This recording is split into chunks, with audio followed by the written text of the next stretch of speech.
Okay, everybody find your seat, please.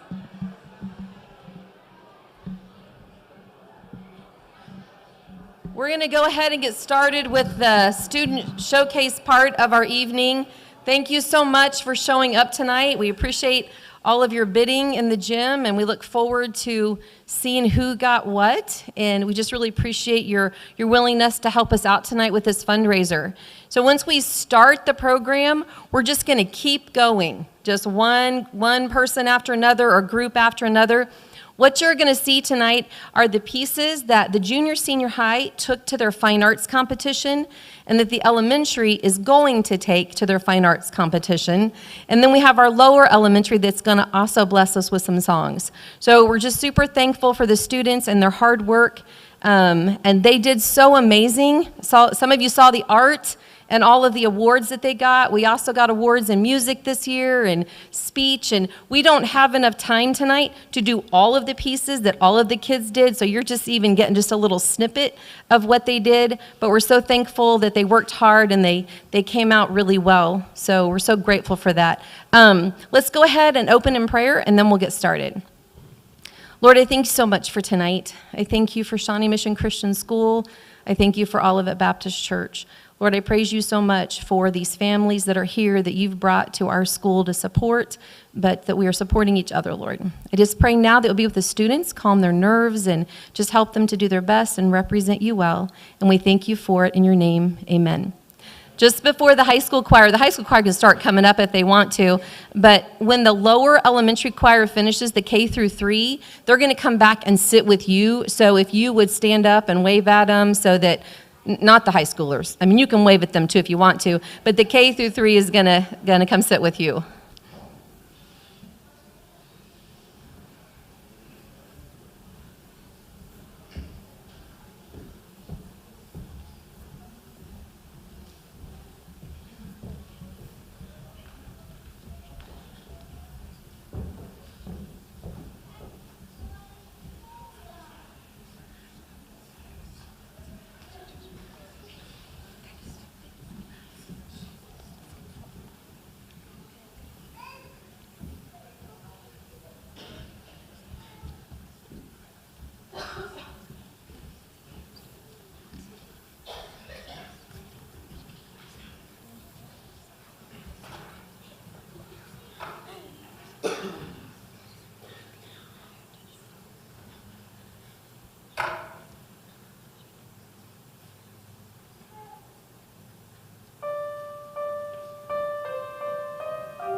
Peanut Butter Sandwich by Shel Silverstein. I'll sing you a poem of a silly young king who played with the world at the end of a string. But he only loved one single thing, and that was just a peanut butter sandwich. His scepter and royal gowns, his regal throne and golden crowns were all brown and sticky from the mounds and drippings from each peanut butter sandwich.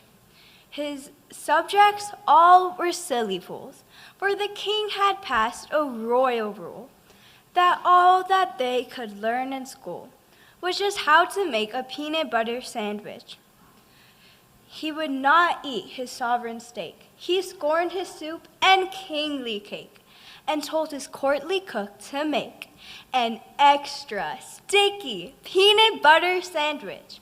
And then one day, he took a bite and started chewing with delight, but found his mouth stuck quite tight from that last bite of peanut butter sandwich.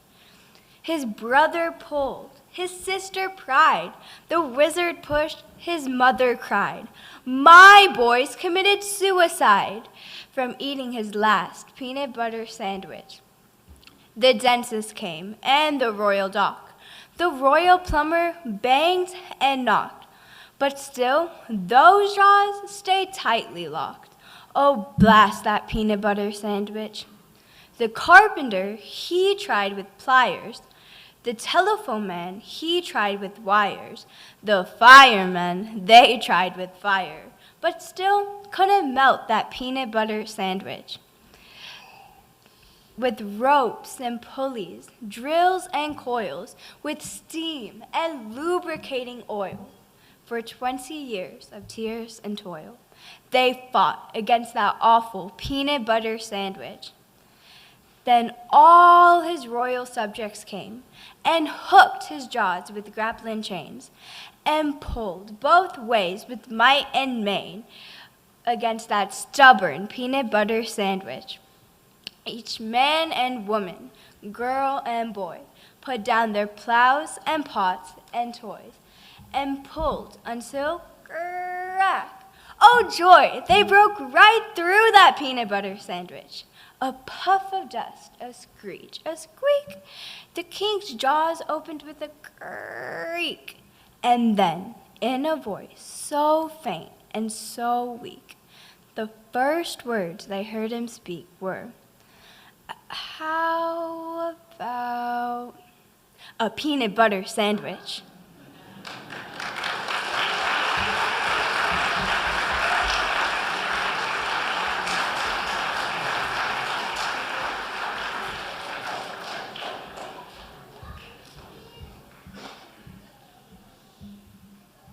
I'm Anna Joy Walker, and I'm going to be playing Come Thou Fount, arranged by Wendy Stevens.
Hello, my name is Emily Klutchka, and I'll be performing The Three Little Pigs. The animal I really dig, above all others, is the pig. Pigs are noble, pigs are clever, pigs are courteous. However, now and then to break this rule, one meets a pig who is a fool. What, for example, would you say if strolling through the woods one day, right there in front of you, you saw a pig who'd built his house of straw? The wolf who saw it licked his lips and said, "That pig has had his chips." Little pig, let me come in." No, by the hairs of my chinny chin chin." "Then I'll huff and I'll puff and I'll blow your house in."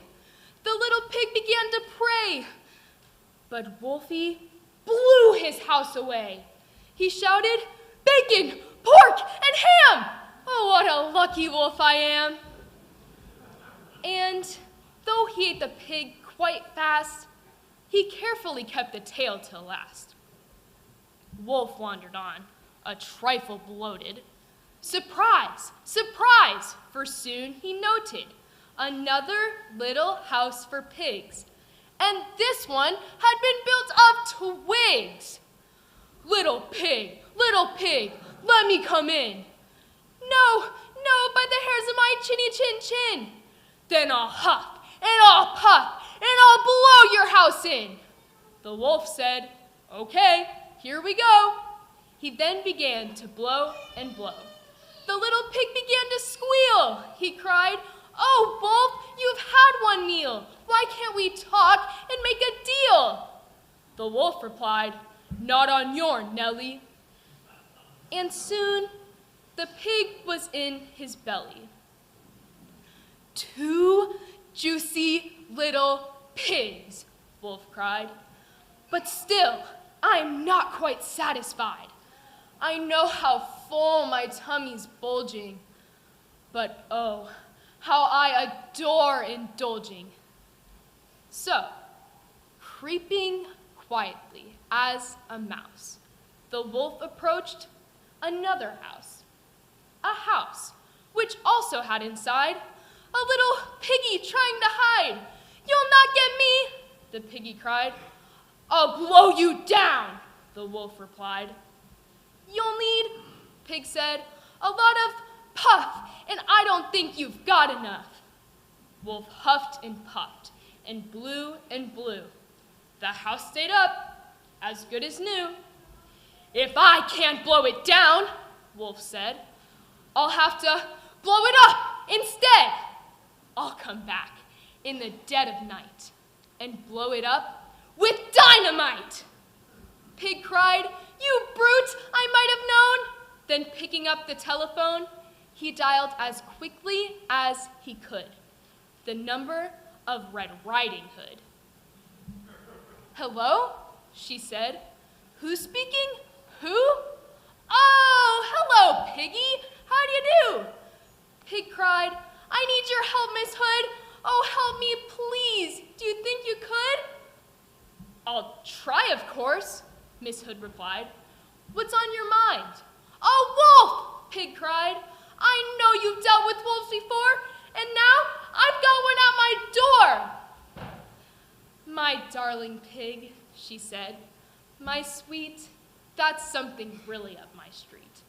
I've just begun to wash my hair, but when it's dry, I'll be right there." A short while later, through the wood, came striding up brave Miss Riding Hood. The wolf stood there, his eyes ablaze and yellowish like mayonnaise. His teeth were sharp, his gums were raw, and spit was dripping from his jaw. Once more, the maiden's eyelid flickers.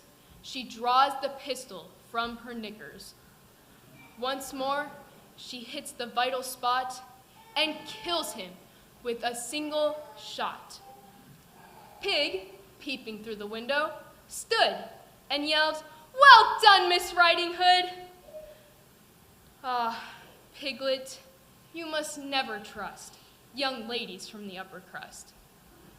For now, Miss Riding Hood, one notes, not only has 2 wolfskin coats, but when she goes from place to place, she has a pigskin traveling case.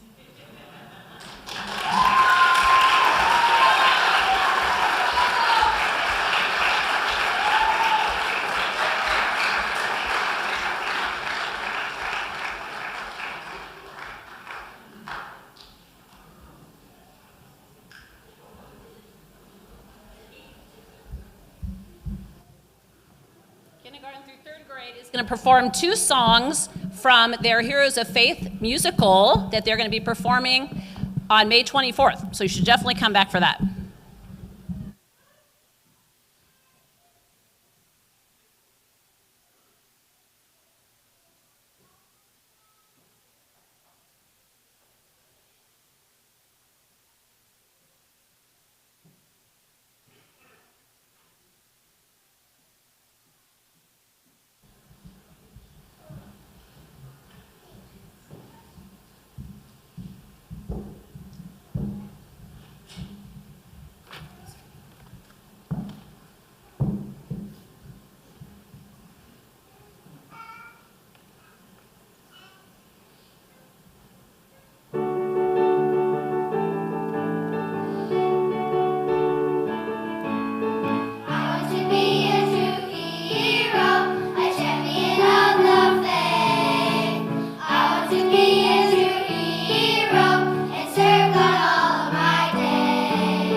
No way.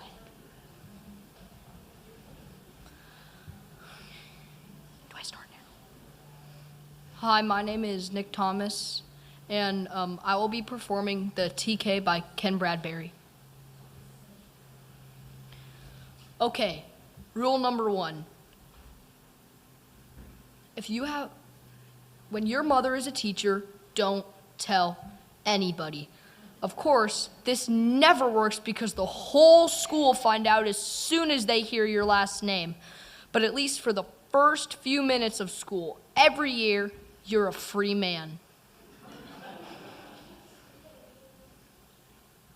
Do you know what it's like to have your own mother assign 2 hours of homework to your class, then have them all turn around and stare at you like somehow it's all your fault? Look, guys, I was just born her son. I take no responsibility for anything else. Sheesh, it's like you walk around all day with a big TK tattooed to your forehead. Teacher's kid. Your mom will walk into class and the whole place is just going nuts. Look, we're 7th graders. That's our job, okay? Carlin will be on the ground wrestling with Andrew while Cody is busy punching Craig in the back, while Amanda is telling this really loud story to Amber while Darren is carrying on a conversation with the blackboard.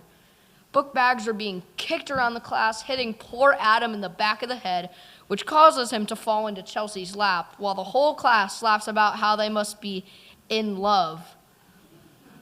This, of course, causes Chelsea to have a hissy fit, and she hits the first person she sees, which just happens to be me, who is just sitting there minding my own business. Chelsea has a really good right hand for a girl, and her whack knocks me onto the floor, and I go scooting down the center aisle and look up into the fiery eyes of my mother, the teacher, who shouts, "John Daniel, look what you've done!" But, Mom, sit down. We'll talk about this when we get home. No other student has to hear that. We'll talk about it when we get home. Face it, when you guys get in trouble with the teacher, it only lasts until the bell rings. When I get in hot water, it lasts all through school, all the way home, through supper, and right before I go to sleep, my mom will come in and remind me what a pain I am to have in class.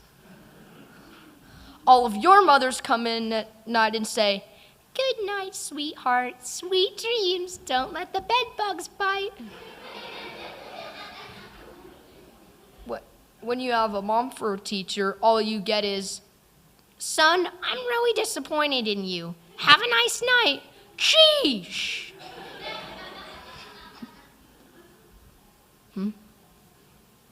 It's like serving a prison sentence where all of your fellow inmates get out of jail for the night while you stay and eat with the warden. In 4th grade, I decided to change my name. All the way to school, I was thinking up new names, but everything I thought of was already taken. I was beginning to panic. I walked into class thinking, I gotta think of a new name. I gotta think of a new name. The teacher called roll and asked each one of us our names. I was starting to sweat. I looked around the room for any sort of name. I spied a nutrition poster on the blackboard and blurted out, "My name is Prairie Farms, ma'am." I couldn't tell time yet, but I think the whole class was laughing for 3 days. Even last year, they were still calling me the milkman. And why does everyone think that just because your mother's the teacher, that you somehow sneak onto her computer at night and get all the answers to the tests? Are you kidding? She'd kill me. Then she'd say, "I'm very disappointed in you, John Daniel." And you miss all the good gossip. Joe and Janelle will be in the middle of a hot conversation about one of the teachers, and then I'll walk up and the air suddenly gets very icy. "Oh, hi, John. Nice day." "What are you two talking about?" Social studies." "We're not in social studies." Then it must have been something else. Nice day, isn't it, John? Sheesh, I miss all the juicy stuff. And another thing, when you have a really hard homework assignment and when you get home and you take it to your mom to help you, does she say, I told you how to do this in class? No, you guys can come up with a bunch of lame excuses like, the teacher didn't explain it very well, or we had a substitute and he was a real wacko, or the teacher gave it to us and went home sick. Just try those lines when your mother's the teacher. I told you how to do this in class. I'm very disappointed in you, John Daniel. Okay, now's the part of the speech where I'm supposed to say, you know, all in all, it's great to have a mother as a teacher. Yep, that sure would make a nice, sweet ending to a speech, if it were true. Okay, here's alternate ending number 1 that I've memorized. See what you think. You know, it's real great to have a mother for a teacher. You can always ask her for help, and she understands what it's like to be a parent and a teacher. I just love having my mom as a teacher. I added that last part because my speech coach sent me to take this speech to my mom's class. Oh no, not for mom's class. He understood, and he said, John Daniel, I'm very disappointed in you.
trumpets sound. All the walls of Jericho, they came a tumbling down.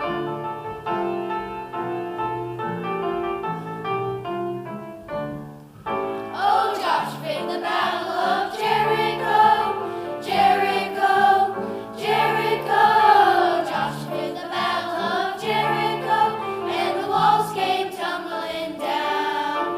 You may talk about your kings of Gideon, talk about your men of Saul, but there's none like good old Joshua at the battle of Jericho.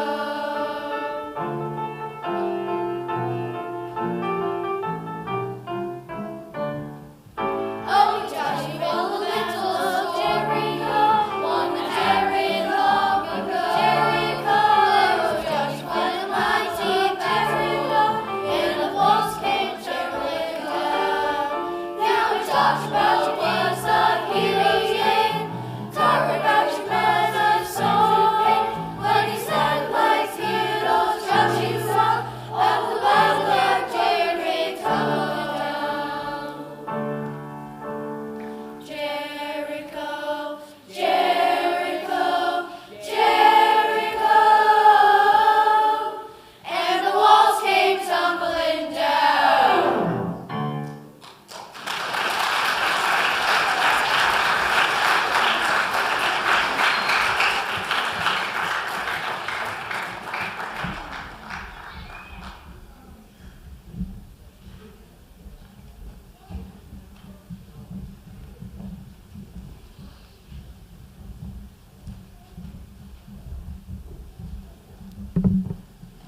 Okay, we have one more addition that didn't make it onto the program. It's a piano duet. They're going to come up right now and do that. And then I have announcements, and we're going to close it up.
Okay, I kind of put those girls on the spot there last minute to do that because the program's moving a lot faster. So Jana's like, throw something else in there because they're still working to try to get everything added up. So good job, girls. Thanks for doing that on the fly. Appreciate it. All right, so I have an announcement that I want to make to you tonight. We're going to kind of end our evening with talking about our theme for next year, and then we're kicking off kind of a final push fundraiser for the school year. So our theme for next year is going to be giving hands and giving hearts. Our theme verse is Ephesians 2:10. For we are his workmanship created in Christ Jesus unto good works, which God hath before ordained that we should walk in them. Just try to emphasize that we really want to show that God has called each of us to work together to further the message of love, of kindness, and just spread it throughout not just our community, but to other families. And so we want to have giving hands and giving hearts. So we're going to kick off a simple, it's really simple fundraiser, okay? So at 8:30 tonight, all of you would have received an email that has a special letter in it that kind of tells about our school. What we're asking is that every family would forward that email to 5 or 6 other families. Maybe Aunt Betty that lives in Florida, or somebody somewhere that you think would love to support Christian education. The letter tells a little bit about our school, but it just also tells about our passion and our heart. One of the things that it does mention in the letter is that tuition only covers about 50% of what it costs to run our school. And so we do rely a lot on fundraisers and a lot on nights like tonight and wonderful people like you giving and helping us out. So you'll get the email. Like I said, it should already be in your inbox for you to forward. Then it's so simple from there, okay? So it's going to kind of look like that. And then when you get the email, there's going to be a place that you click on that the people can click on to either go to our website, or it's going to actually say donate here. And it'll take us directly to the Giving Hands, Giving Hearts slide there. And you can kind of see down at the bottom that little green thing. You can click on there to donate. John Guess has worked really hard to help get something called Tithely for us, and it's with our church and our school. And all you have to do is click on that, and then I don't know if you can see that. It's kind of tiny. But that's what it looks like up there. And it's going to have an opportunity for you or whoever just to give a monetary amount. It has a little drop down that you can choose other things, but it goes directly to fundraiser and or donation for people to go ahead and give, and then they just connect it to whatever they want to use, like credit card or debit card or bank account, whatever, and then they can give to the school. We're just, like I said, trying to kind of make a final push here at the end to end the year well and end the year strong. We are setting our goal at 10,000. Thank you. Yeah, I mean, God is bigger than that, and he can bring in much more. I had some people say, no, we should set the goal higher. Okay, we can, but I want to start with 10,000, and then if we reach that goal of 10,000, we're going to take the kids out and have a special day out of school, let elementary do something, and let the high school, we'll take a day out and go to lunch and park and just have a great day out of school to celebrate the fact that we reached that milestone of $10,000. So, simple, yes, right? So I hope if you have any questions, please don't hesitate afterwards to look me up. Becky Guest knows quite a bit about it too.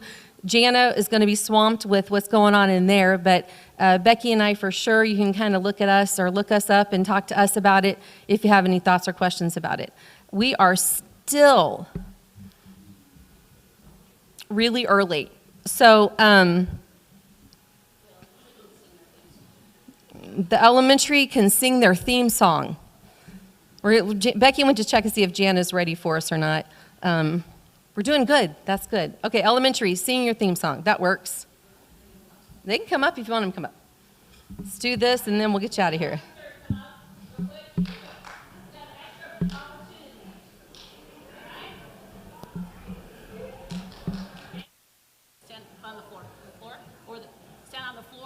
first step, okay?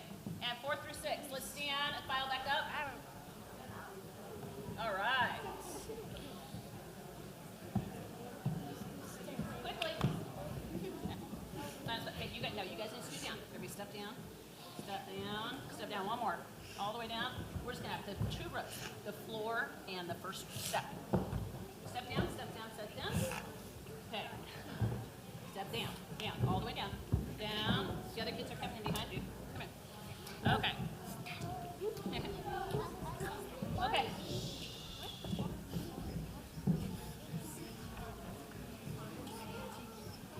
There we go. See if I can remember it. How about that? Here we go.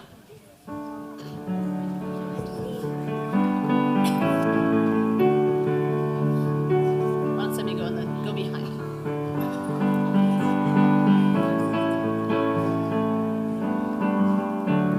Here we go. 1, 2, 3. We have Decided to follow Jesus. We have decided to follow Jesus. We have decided to follow Jesus. No turning back. No turning back. We won't give up. No give in. No turn our eyes from Him. No way. We are pressing forward for the cause of Christ. We won't give up. No give in. No turn our eyes from Him. No way. We are pressing forward for the cause of Christ. the world behind me. The world behind us, the cross before us. The world behind us, the cross before us. The world behind us, the cross before us. No turning back, no turning back. We won't give up, no give in, no turn our eyes from Him, no way. We are pressing forward for the cause of Christ. We won't give up, no give in, no turn our eyes from Him, no way. We are pressing forward for the cause of Christ. Don't none go with us. Though none go with us, still we will follow. Though none go with us, still we will follow. Though none go with us, still we will follow. No turning back, no turning back. We won't give up, no give in, no turn our eyes from Him, no way. We are pressing forward for the cause of Christ. We won't give up, no give in, no turn our eyes from Him, no way. We are pressing forward for the cause of Christ. So we'll keep on, yes, stay strong, yes, serve Him all life long, that's right. We are pressing forward for the cause of Christ. So we'll keep on, yes, stay strong, yes, serve Him all life long, that's right. We are pressing forward, we are pressing forward, we are pressing forward for the cause of Christ. Yes!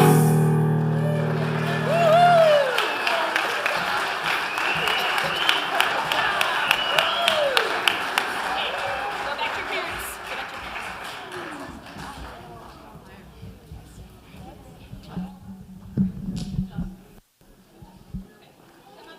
Good job, good job. I think that was a perfect way to end it and wrap everything up. Thank you so much, Elementary, for doing that. Again, if you have any questions about the fundraiser, see Mrs. Guess or me about that, about any questions at all. It sounds like Miss Janice said that we're a go. So thank you so much for coming tonight. I'm sorry it is so warm in here. So let's see, Pastor Anderson, would you just close us in prayer, and then we'll go pick up our items in the gym.